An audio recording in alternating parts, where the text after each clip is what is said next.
Olá, meninos, tudo bem? Então, hoje nós vamos aprendermos aí, né, sobre o segundo reinado, um período longo, né, na nossa história, porque vai de 1840 até 1889. É um período mais estável, né, relacionado aí com o governo de Dom Pedro I e também com o período regencial, né? Então, por mais que durou mais tempo, foi mais estável do que o governo, né? Como eu já disse, do Dom Pedro I, né? O pai, então, do Pedro de Alcântara, que será aí, né, o futuro Dom Pedro II. Então, vamos entender um pouco como foi o governo de Dom Pedro I, né, o período regencial, para a gente ah, ter, então, aí, né, a dimensão desse período que foi o governo de Dom Pedro II. Dom Pedro I, ele acaba ficando aqui no Brasil após a volta do seu pai Dom João VI para Portugal. Ele vai proclamar, né, a nossa independência. Vai ser um governo instável, vai ser um governo de muitos conflitos. A gente vai ver que nem todos, né, principalmente os portugueses, não aceitavam a independência. Então, Dom Pedro I, né, ele vai ter que controlar, né, esses movimentos que vão acontecer aí, né, contra a independência do Brasil. Temos ainda, né, movimentos, né, internos contra o governo de Dom Pedro, né, que estava insatisfeito, né, com a forma conservadora, né, até mesmo com a própria Constituição elaborada por ele, né, em 1824, né, uma Constituição que a gente fala que foi outorgada, né, que foi imposta aí por Dom Pedro. E quando, né, Dom Pedro abdica do poder, ele estabelece no Brasil, né, um período regencial. A gente percebe, né, que essa questão dessa regência, ela estava, né, ali já na Constituição elaborada por Dom Pedro em 1824. Então, Dom Pedro sabia que isso ah, possivelmente poderia acontecer, né? Que ele teria que voltar para Portugal e deixar seu filho aqui, e talvez seu filho não tivesse, né, a idade suficiente para governar. O que fez o período regencial? São grupos de pessoas, né, que acabam ficando no poder até a maioridade, né, do Dom Pedro de Alcântara, né, que é o Dom Pedro II.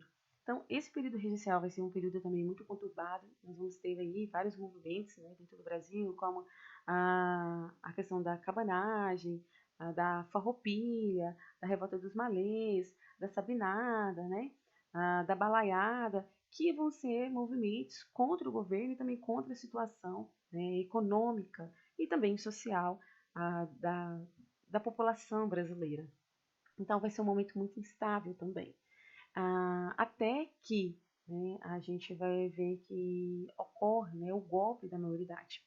Para a gente entender essa questão, né, do golpe da maioridade, nós temos que ter aí em mente que havia, né, dois grupos políticos, os liberais e os conservadores.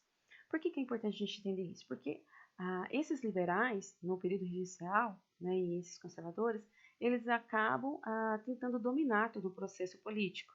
No entanto, né, depois das regência trina provisória, depois da regência trina permanente, e aí vai ser estabelecida a regência una, a primeira regência una vai ser por um liberal, que é o Diogo Feijó. A segunda regência una vai ser aí um conservador, no caso Araújo Lima. Então, eles sempre vão querer se manter no poder e estar no poder. Devido a isso, né, a gente vai ver que a última regência desse período regencial, a regência una, vai ser então, né, governada tendo como líder o então Araújo, né, Lima. Esse Araújo Lima era um conservador. Os liberais não aceitam isso. Então, o que os liberais acabam fazendo? Acabam apoiando o golpe da maioridade, incentivando Dom Pedro, né, aí Dom Pedro de Alcântara, a mudar a Constituição, diminuindo então a idade para poder governar, porque ele tinha 14 anos, quase fazendo 15, e aonde então a gente vai ver que acaba, né, acontecendo, né, essa redução da maioridade aí. E Dom Pedro assume, né, o poder junto com esses liberais. Então, o gabinete de Dom Pedro, né, ele acaba sendo composto por esses liberais. Por quê? Porque foram os liberais que ajudaram nesse golpe. E esses liberais usavam o discurso de que para acabar com todos esses movimentos que estavam acontecendo no período regencial, era necessário um governo mais centralizador. Então, o governo de Dom Pedro. Dom Pedro, então, acaba permanecendo no poder, vai ser coroado, e aí, né, fica como Dom Pedro II, e tendo, né, os liberais ali fazendo parte do seu gabinete. Nesse mesmo ano, em 1840, vai ser convocado eleições para compor ali o parlamento. Esse parlamento, né, teria também uma grande força dentro do governo de Dom Pedro, e os liberais e os conservadores vão querer, né, estar, fazer parte desse parlamento. Por isso que nessa primeira eleição, os liberais, querendo permanecer, né, nesse poder, eles vão usar, né, da força para poder vencer as eleições, por isso que é conhecida como eleições do cacete, aonde então eles acabam assumindo aí, né, uma grande parte, né, das cadeiras parlamentares, só que os conservadores não concordam, né, por causa também, né, da força que eles utilizavam, né, aí para os liberais utilizavam para estar no poder, e pede para que Dom Pedro convoque uma nova eleição. É feito. Nisso a gente vai ver que quem vence são os conservadores. Aí quem já não vai aceitar são os liberais. Então a gente acaba tendo, né, ali um movimento que acontece em Minas e São Paulo contra Dom Pedro, liderado aí, claro, né, pelos liberais. E Dom Pedro manda abafar, né, esses movimentos aí. Depois a gente vai ver que a gente acaba tendo, né, os liberais, né, no poder. Depois a gente vai ver que esses liberais saem, acabam voltando os conservadores. Então, é um momento, né, que por mais que a gente tenha, né, essa disputa entre liberais e conservadores, mas o governo de Dom Pedro II é um governo mais estável, né? Dom Pedro, ele consegue lidar muito bem com essa situação aí. A gente vai ter também a questão da Revolução Praieira na política interna, eu vou explicar para vocês. E também, dentro da política externa, a gente vai ter a questão Christie e também a Guerra do Paraguai. Sobre a Guerra do Paraguai, eu não vou falar aqui nessa videoaula, porque tem, né, uma videoaula específica sobre a Guerra do Paraguai. Vou colocar aqui no card direitinho para vocês, mas também está no meu canal aí, que vai falar apenas sobre a Guerra do Paraguai, tá? Então, eu só vou citar, a gente não vai, né, adentrar nesse assunto, por causa que temos uma videoaula específica sobre a Guerra do Paraguai. O que foi, né, essa chamada Revolução Praieira? A gente tem que entender, né, então, que esse processo, né, político não vai ser muito fácil, porque nós temos, então, conservadores e liberais sempre disputando poder. Essa questão de liberais e conservadores disputando poder, ela vai ganhando tanta dimensão que o Dom Pedro vê como única saída a criar o Ministério da Conciliação. O que é esse Ministério da Conciliação? Ele vai pôr liberais e conservadores para poder, então, né, fazer parte da política ali. Só que vai durar pouco tempo também esse Ministério da Conciliação, até porque liberais e conservadores não conseguiam chegar no consenso. A gente tem ali, né, os liberais querendo autonomia para as províncias, querendo algumas mudanças, né, um poder mais descentralizado, enquanto os conservadores já queriam um poder mais centralizado, não queriam autonomia para as províncias. Porém, a gente tem que ter em mente que liberais e conservadores, eles governavam para uma elite, né? Não havia muita diferença, no entanto, falava que eram farinha do mesmo saco, né? Porque ao assumir o poder, quem seria beneficiado não era a população, era, na verdade, né, os grandes cafeicultores, né, a elite ali do Brasil.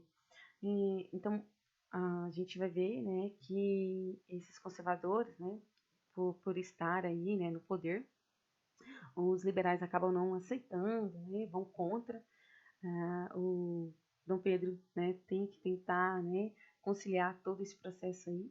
Além desse Ministério, né, da Conciliação, Dom Pedro vai estabelecer também o chamado parlamentarismo às avessas. O que foi esse parlamentarismo? Dom Pedro, né, ele tentando remediar toda a situação, vai criar aí, né, o Conselho de Ministros, como se fosse o primeiro-ministro, só porque quem escolhe, né, esse Conselho quem vai governar, né, esse Conselho de Ministros vai ser o Dom Pedro. Então, assim, nós temos eleições, aí nós temos, então, liberais e conservadores. Dentro de quem, né, vencer aí essas eleições, vai ser escolhido, né, dentro desses grupos aí, vai ser escolhido o chamado, né, ministro aí, né. Quem escolhe vai ser Dom Pedro. Então, vamos pensar, um conservador, os conservadores acabam vencendo. Então, Dom Pedro vai escolher, né, esse ministro ali entre os conservadores. Esse ministro, né, ele vai acabar criando ali o seu ministério. Esse ministério, ele vai ter que passar pelos parlamentares, né, vai ter uma votação em que os parlamentares vão concordar ou não com esse ministério aí, criado então pelo ministro. Caso, né, os parlamentares não aceitam, a gente vai ver que Dom Pedro simplesmente vai dissolver ali o parlamento e convocava novas eleições. Então, por isso que a gente fala que é o contrário, né? Porque Dom Pedro, ainda com ali a gente tem, né, o poder moderador, né? Por causa da Constituição de 1824, onde foi estabelecida pelo seu pai, a gente vai ver que esse poder moderador acaba dando essa autonomia para Dom Pedro. Então é por isso que é conhecido como parlamentarismo, né? As avessas aí. Então a situação política, ela é muito complicada, como vocês podem perceber, né? Mas Dom Pedro consegue lidar muito bem com tudo isso daí, tá?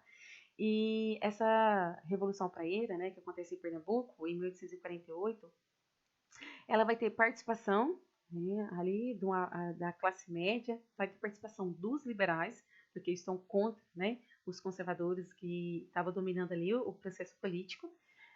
Eles queriam, né, a participação do povo nas eleições, então eles queriam um voto mais amplo. Eles vão lutar também por uma educação, para que o governo pudesse disponibilizar, então, ali, né, a educação para a população. A gente também vai ver que eles não queriam, né, que os portugueses tivessem controle sobre o comércio, porque quem tinha o controle sobre a questão econômica, né, do Brasil eram os portugueses. Eles também não aceitavam, né, o poder moderador, né, porque dava amplos, como eu falei para vocês, né, amplos poderes aí para Dom Pedro. E a gente vai ver, né, que esse movimento tem esse nome, né, Revolução Praieira, porque acontece os encontros, né, numa rua chamada, né, a Rua da Praia, né, porque ali havia um diário, um jornal conhecido como Diário Novo, em que esse jornal fazia oposição, né, ao governo de Dom Pedro. E então as pessoas se encontravam muito ali, né, para poder conversar, ler os jornais, né, e aonde então, né, essa insatisfação em relação ao governo de Dom Pedro, né, segundo só crescia. E então acontece, né, esse movimento ali na Rua da Praia, por isso chama Revolução Praieira, como eu já disse, em que vão pressionar, né, Dom Pedro, né, e nós temos a participação de liberais nesse processo também. Dom Pedro, é claro, não vai aceitar, manda ali, né, suas tropas e acaba então com a chamada Revolução Praieira. A gente vai ver que Dom Pedro vai ter que lidar, né, com a questão externa, como a gente já viu, né, nos slides anteriores, que é com a questão crítica e também com a Guerra do Paraguai. Essa questão é porque a Inglaterra, né, ela sempre vai pressionar o Brasil para acabar com a escravidão, e o Brasil sempre tenta, de alguma maneira, dar um jeitinho, né, para que essa escravidão ela permaneça. Desde 1831, né, a gente vai ver que o Brasil, né, já tinha proposto a lei para acabar com o tráfico negreiro, mas acaba não seguindo essa lei, por isso que é reconhecida como a lei para inglês ver. Depois, a própria Inglaterra cria, né, a lei Bill Arbery, né, aonde vai então estabelecer o fim, né, desse tráfico negreiro. No entanto, pode até aprisionar, né, os navios brasileiros que fizessem, né, esse transporte aí. Só que mesmo assim a gente vai ver que a busca, né, por esses escravos, né, africanos ainda acontece. Por isso que a Inglaterra continua pressionando o Brasil até que em 1850 vai ser assinada, né, a Lei Eusébio de Queiroz, que é uma lei criada, né, por Dom Pedro, que tem então como finalidade realmente acabar com o tráfico negreiro. Não acaba, né, com o tráfico negreiro, porém a gente vai ter aí, né, uma diminuição da vinda desses escravos africanos para o Brasil. Então, muitos fazendeiros, né, donos aí das terras, vão buscar essa mão de obra no Nordeste, porque por causa da produção da açúcar, então nós tínhamos ali muita mão de obra, né, africana, e eles acabam então é, trazendo, né, para essa região sudeste, onde nós temos então as lavouras, né, de café, e a gente vai ver, né, que com essa questão do fim, né, do tráfico negreiro, muito do capital, né, do dinheiro que se gastava com a compra desses escravos vão ser inseridos ali, né, na questão industrial. O Brasil ele tem um processo industrial, eu vou explicar melhor isso para vocês, mas a gente tem que entender que é apenas um surto industrial, tá? Uma grande industrialização não acontece aqui, né, no Brasil, porque o que dava lucro era o café, né? Mas a gente vai ver que vai ter, né, um surto industrial, e isso vai ser possível também por causa, né, dessa lei Eusébio de Queiroz, aonde então proíbe, né, a compra desses escravos, na verdade, né, a vinda desses escravos, então diminuir a compra desses escravos aí, e o excedente, né, o capital que acaba sobrando, né, ali da plantação, né, do café, vai ser levado então para essas indústrias, né, para o desenvolvimento dessas indústrias aí. Um outro detalhe importante também que acontece, né, nessa política externa em relação à Inglaterra é porque um navio inglês acaba naufragando, né, ali no Rio Grande do Sul, e a carga, né, desse navio acaba sendo roubada, e a Inglaterra fala que o Brasil tem que indenizá-los por isso. Outro detalhe também é porque alguns marinheiros, né, que vêm para o Brasil, eles começam, né, a beber e quebrar as coisas ali nas ruas, sabe? Fazer bagunça mesmo. Então, esses 3 oficiais acabam sendo presos, né, pelas tropas ali no Rio de Janeiro, e a Inglaterra vai ser totalmente contra, vai falar que o Brasil tem que pedir desculpa, e é onde então, né, essa relação diplomática entre a Inglaterra e o Brasil, né, acaba sendo desfeita. Quando que eles retomam, né, esse processo, né, econômico, essa relação diplomática? Isso vai demorar um pouco, até porque esse conflito entre a Inglaterra e o Brasil vai ter que ser resolvido por um outro país, que no caso vai ser a Bélgica, né, Leopoldo I aí, ele vai ter que julgar tudo que estava acontecendo, né, essa questão do roubo das cargas, da prisão desses 3 marinheiros aí, né, desses 3 oficiais, e Leopoldo, né, ele acaba favorecendo o Brasil. Só que antes de, né, dar o resultado final ali, o Brasil já tinha pagado pela carga roubada, já tinha pedido desculpa para a Inglaterra, para esses 3 oficiais aí, e, né, já tinha sido estabelecido a relação diplomática, né? Mas a gente tem que lembrar que o Brasil, né, precisava desses produtos ingleses, porque, como eu falei para vocês, a gente vai ter um surto industrial, mas muitos dos produtos, né, adquiridos eram ainda ingleses, né? Eram produtos vindos aí da Inglaterra. Uma questão importante do governo de Dom Pedro II, como eu falei para vocês, é o café. O café, ele vem ali da África, uma região conhecida como Cafa. As primeiras plantações de café ela acontece no Vale do Paraíba. Depois a gente tem, né, essa expansão para o Oeste Paulista, porque ali na região do Oeste Paulista a gente vai ter a chamada Terra Roxa, que vai ser uma terra propícia para a plantação do café, porque era uma terra bastante fértil. Então a gente tem, né, essa expansão do café, né, dessas lavouras de café para o Oeste Paulista, sai do Vale do Paraíba ali e vai para esse Oeste Paulista. A gente vai ver que vamos ter uma troca, né, de mão de obra, porque até mesmo ali na região do Vale do Paraíba, a mão de obra vai ser uma mão de obra escrava. Quando a gente tem esse processo de expansão, é que a gente tem essa mudança, né, da mão de obra escrava para a mão de obra dos imigrantes, até porque não podemos esquecer da Lei Eusébio de Queiroz, que acaba dificultando, então, o tráfico negreiro. Então, era necessário que o incentivo à vinda desses imigrantes para trabalhar nessas lavouras, né, de café. Então, como você não tem um gasto, né, porque o escravo era muito caro, esse dinheiro vai ser então investido nessas indústrias, como eu falei para vocês, e muitos imigrantes acabam vindo, né, para o Brasil. Alguns desses imigrantes vão trabalhar nas indústrias que estão surgindo ali, então a gente tem as vilas operárias, a gente tem um crescimento urbano que vai aumentar, a gente vê esse crescimento urbano, né, principalmente ali nas regiões do Rio de Janeiro, também em São Paulo. A gente vai ver também que vai, né, ter ali as ideias republicanas, né, vão ganhando força dentro desse contexto, dentro desse governo de Dom Pedro II. Então, o Brasil vai passando por muitas transformações, né? A gente vai vendo que com todas essas transformações, com tudo que está, né, acontecendo, é necessário a República, né? Dom Pedro, ele vai percebendo que vai chegar um momento que não consegue, né?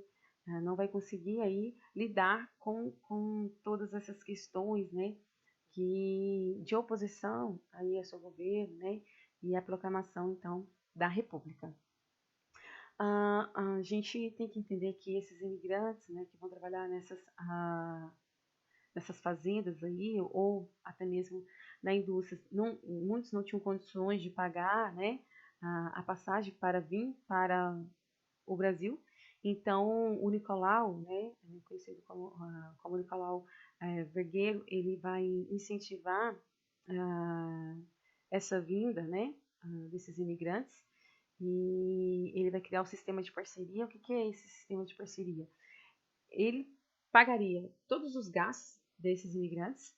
Então, esses imigrantes, né, já chegavam aqui no Brasil devendo para esse fazendeiro, e só porque ele propunha ali, né, a divisão do lucro ou do prejuízo em 50%. Então, 50% do lucro ficaria para o imigrante, mas 50% do prejuízo também, caso acontecesse, ficaria com esse imigrante também. Só porque o imigrante já tinha uma dívida, né, por causa da sua vinda para o Brasil com esse fazendeiro. Então, a situação do imigrante não era muito fácil, né, e também não tinha leis que protegiam, né, eles aí. E muitos imigrantes vão deixar até mesmo de vir para o Brasil por causa da situação, né, que eles viviam aqui. Então, o governo, né, acaba fazendo propagandas para poder incentivar a vinda desses imigrantes. A gente vai ver que vai ser o próprio governo que vai pagar para esses imigrantes virem, não mais os fazendeiros, mas em troca, né, esses fazendeiros acabam pagando aí os impostos, né, que era uma maneira, claro, né, do governo não ter prejuízo. Então, muitos imigrantes, né, acabam vindo para o Brasil, e imigrantes de várias regiões, irlandeses, italianos, alemães, né, acabam vindo, né, para o Brasil aí trabalhar nessas lavouras, né, de café. Um outro detalhe também importante, a vinda desses imigrantes vão ser incentivada porque eles tinham a intenção de branquear, né, a sociedade. Então, a grande maioria da população era negra, né, até porque era necessário muita mão de obra para trabalhar nessas lavouras. E, então, a gente tinha aí, né, uma grande quantidade de africanos aqui no Brasil. Então, muitos vão até, né, dizer que o Brasil era atrasado porque a grande maioria era negra, então era necessário branquear. Então, vamos incentivar a vida desses imigrantes. Branqueando, né, essa população, a gente vai ter o quê? A gente vai ter, então, né, um progresso, um desenvolvimento do Brasil. É por isso também, né, que vai ser incentivado a vinda desses imigrantes, né, para trabalhar nessas lavouras. O que foi, então, né, esse surto industrial, como eu falei para vocês? A gente vai ver que o café é muito importante, como eu já disse para vocês, né? E é ele que dava lucro. Então, a agricultura no Brasil era muito valorizada. Só que era necessário, né, gente, modernizar, era necessário investir, né, em outras áreas. E já que não tínhamos a compra de escravos, né, esse dinheiro vai ser investido aí nessas indústrias que vão surgindo, pequenas indústrias que vão surgindo, né? A, Até Dom Pedro vai incentivar essa industrialização, criando a tarifa, conhecida como a tarifa Alves Branco, na verdade, né? Quem vai criar, né, essa tarifa vai ser o Manuel Alves Branco, mas Dom Pedro, né? Ele aceita, né, essa lei aí, né, acaba aprovando essa lei. E é onde então que a gente vai ter um incentivo para os produtos, né, aqui do Brasil. Por quê? De acordo com essa tarifa, né, todos os produtos importados, eles seriam taxados.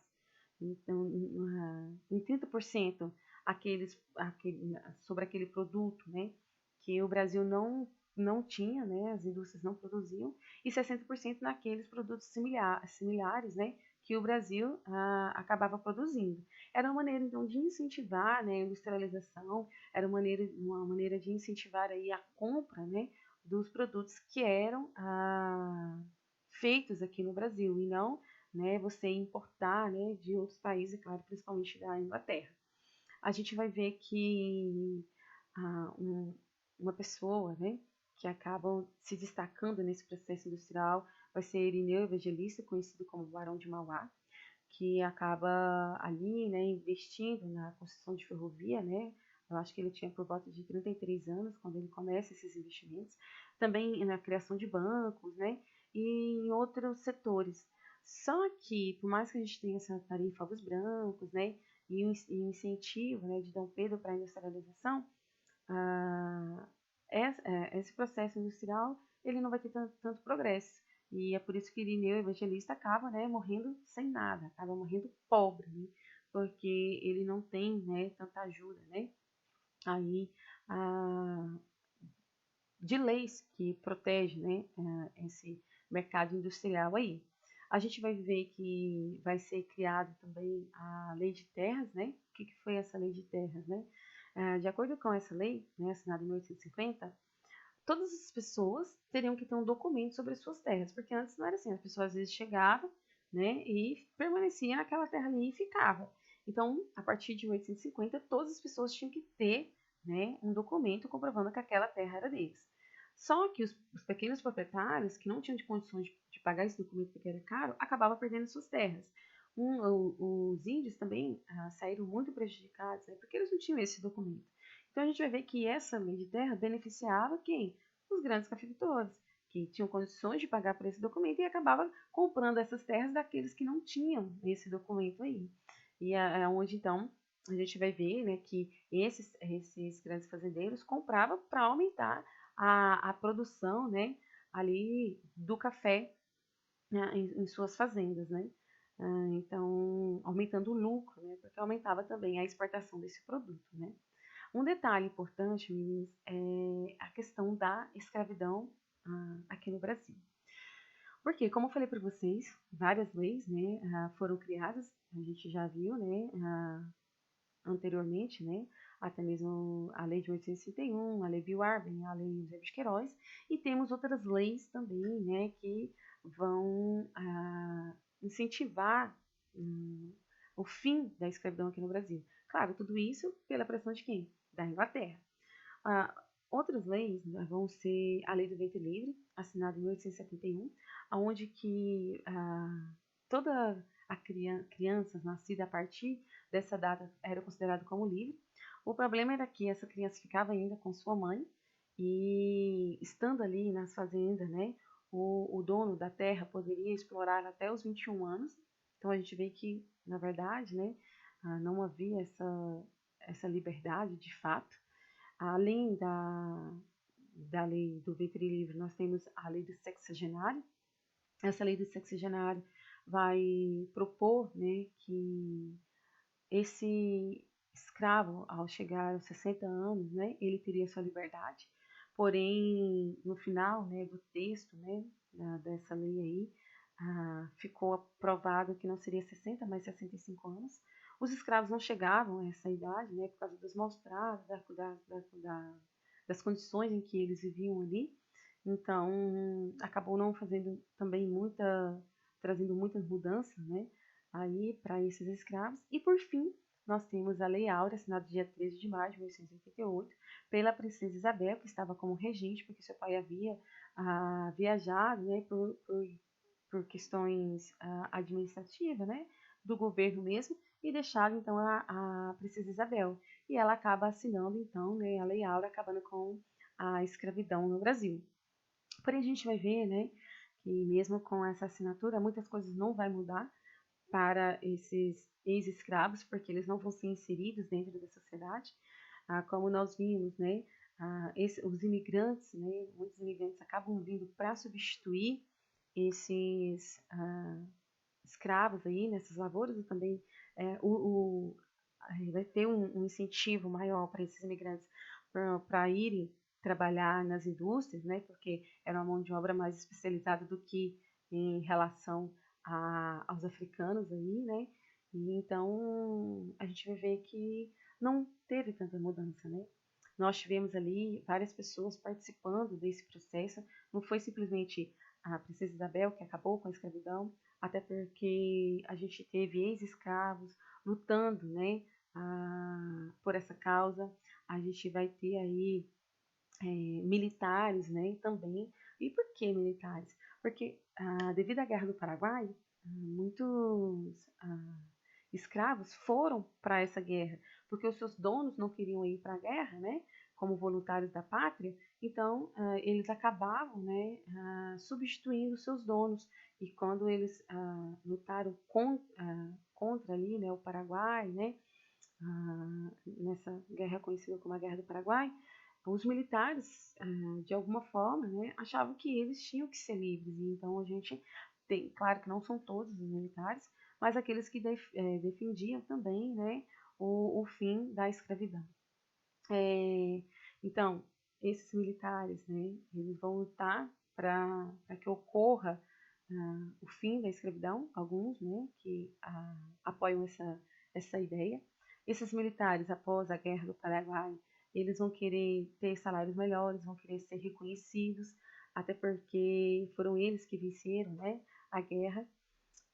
Eles então acabam pressionando Dom Pedro ali, né, por melhores condições, melhores salários, também para mudança de patentes, e também, né, em alguns casos, pelo fim da escravidão. Outro detalhe que a gente vai ver, que vai colaborar para a queda, né, da monarquia, porque os militares vão ser importantes ali, vai ser a questão da religião. Por que a questão da religião? Pelo fato de que a igreja, né, ela não queria as reuniões maçônicas que estavam acontecendo no Brasil, porque, de acordo com a própria Constituição assinada pelo pai de Dom Pedro, né, o Dom Pedro I, em 1824, a religião oficial era católica, então a igreja não queria, né, esses encontros maçons que aconteciam, mas Dom Pedro, né, II, ele acaba não fazendo nada em relação a isso, até porque muitos autores vão dizer que ele era maçom, então por isso que ele não cria nenhuma medida para acabar com essas reuniões maçônicas que aconteciam no Brasil.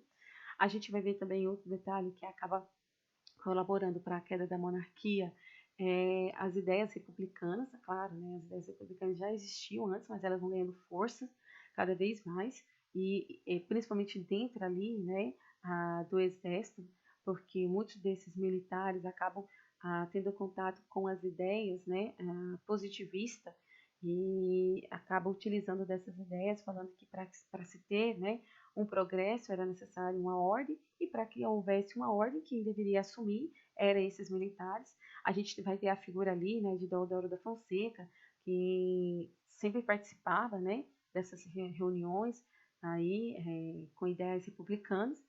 Porém, né, ele não ia contra, né, Dom Pedro pelo fato de de ser conhecido ali de Dom Pedro, né, por fazer parte, né, do processo político ali do governo de Dom Pedro, e então ele acaba